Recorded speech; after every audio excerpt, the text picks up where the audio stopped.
Assalamualaikum warahmatullahi wabarakatuh. Good afternoon, ma'am and dear my classmate. My name is Ayu Aksari, MPM 003.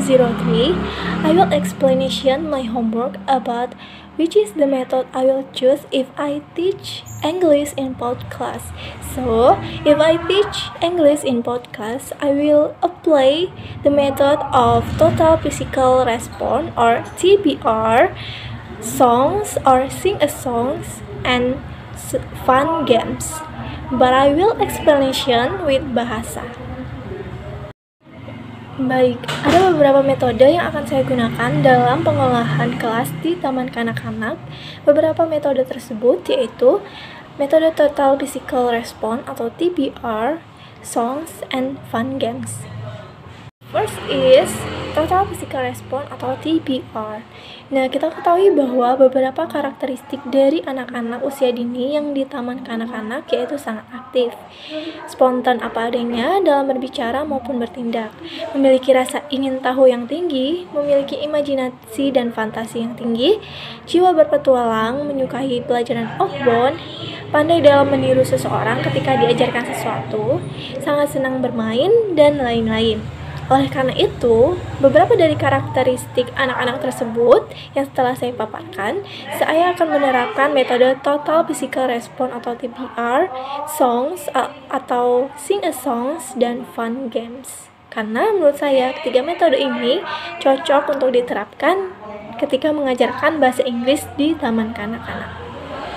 Oke, saya akan menjelaskan mengapa saya memilih metode TPR atau Total Physical Response. Nah, dalam metode TPR ini, guru sangat berperan aktif di dalam kelas, sehingga ketika mengajarkan anak-anak bahasa Inggris dengan menggunakan metode ini, anak-anak dapat meniru gurunya dengan merespon baik dari pengucapan dan gerakan atau bisa dikatakan learning by doing. Nah, metode TPR ini juga tidak hanya diterapkan ketika pembelajaran di kelas, tetapi ketika istirahat ataupun pembelajaran outbound juga dapat diterapkan. Nah, adapun contoh dari metode TPR ini itu misalnya ketika guru menanyakan sesuatu kepada murid-muridnya, misalnya ada berapa hari ya anak-anak dalam seminggu, please raise your hand. Lalu muridnya akan spontan menjawab mi dengan mengacukan tangan ketika dia ingin menjawab. Lalu contoh berikutnya, contoh lainnya itu ketika guru memerintahkan sesuatu, misalnya sit down please, listen to me, sehingga anak-anaknya atau murid-muridnya akan spontan duduk di tempatnya masing-masing, seperti itu. Baik, saya akan sedikit menjelaskan teori mengenai metode TPR.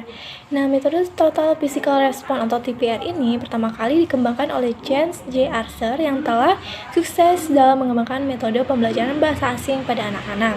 Nah, Arthur pada tahun 1968 mengemukakan bahwa pengucapan langsung pada anak mengandung suatu perintah, sehingga anak tersebut akan merespon dengan fisiknya atau body language sebelum mereka memulai untuk menghasilkan respon ucapan atau verbal language.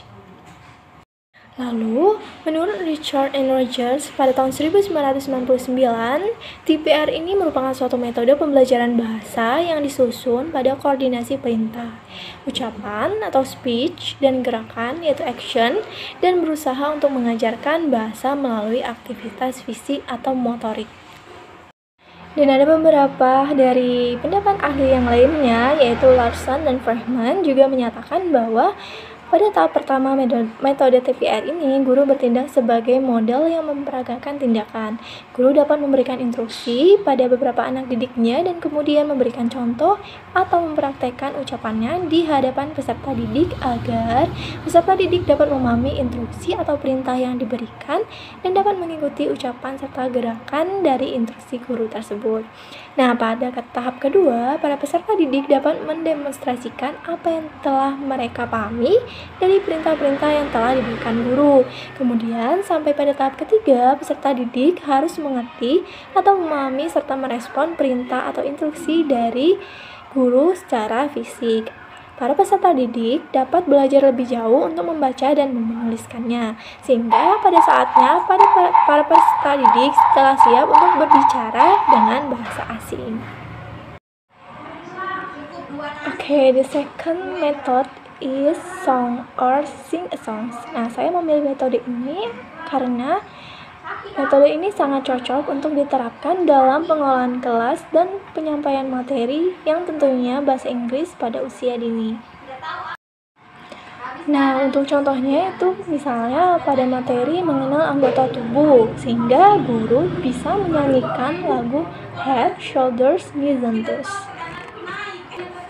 Misalnya seperti ini. Head, shoulder, knees and toes, knees and toes. Head, shoulder, knees and toes, knees and toes. And eyes and ears and mouth and nose. Head, shoulders, knees and toes, knees and toes. Lalu dengan guru menyanyikan lagu tersebut dan memperagakannya di depan kelas, di depan peserta didik atau anak-anak, sehingga anak-anak dapat meniru dan bernyanyi bersama. Hasilnya, secara tidak langsung anak-anak tersebut dapat mengetahui nama dari anggota tubuh, head yang mana, shoulders yang mana, seperti itu. Nah, selain itu, dengan metode sing a songs ini, anak-anak akan gembira dan menciptakan suasana kelas yang interaktif dan menyenangkan, dan dapat membuat anak-anak senang belajar tentunya dalam hal belajar bahasa Inggris. Okay, the third method is fun games.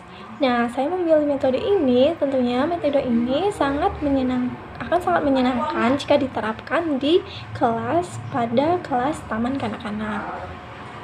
Contohnya itu misalnya pada materi mengenal buah-buahan atau fruits, guru membawa kertas yang berupa gambar dan di belakang terdapat tulisan nama buah tersebut. Lalu, guru dapat memberikan games puzzle sehingga siswa setelah mengetahui buah-buahan tersebut dan namanya, dalam bahasa Inggris, guru mengajak siswa untuk memperkuat kembali dengan menyusun puzzle, misalnya buah apel yang diletakkan di kerangka buah dengan mengucapkan bahasa Inggrisnya apel, yaitu apples. Nah, tentunya dengan menerapkan fun games di kelas akan menciptakan suasana kelas yang menyenangkan dan interaktif dan menumbuhkan motivasi terhadap murid dan membuat murid senang dalam belajar, terutama dalam belajar bahasa Inggris. Baik, the closing is tentunya ketiga metode ini mungkin saja akan saya kombinasikan dalam penerapannya di dalam kelas, karena menurut saya ketiga metode yang saya pilih ini satu kesatuan. Tentunya dalam menerapkan sebuah metode, baik dari metode yang saya pilih ini, saya juga sebagai guru memerlukan penggunaan media pembelajaran sehingga anak-anak dapat melihat langsung serta mendengarkan dan memperagakan langsung sehingga ingatan anak dapat dalam jangka yang panjang. Okay, thank you for your attention. Maaf jika penjelasan saya kurang memuaskan. Saya akhiri. Wassalamualaikum warahmatullahi wabarakatuh.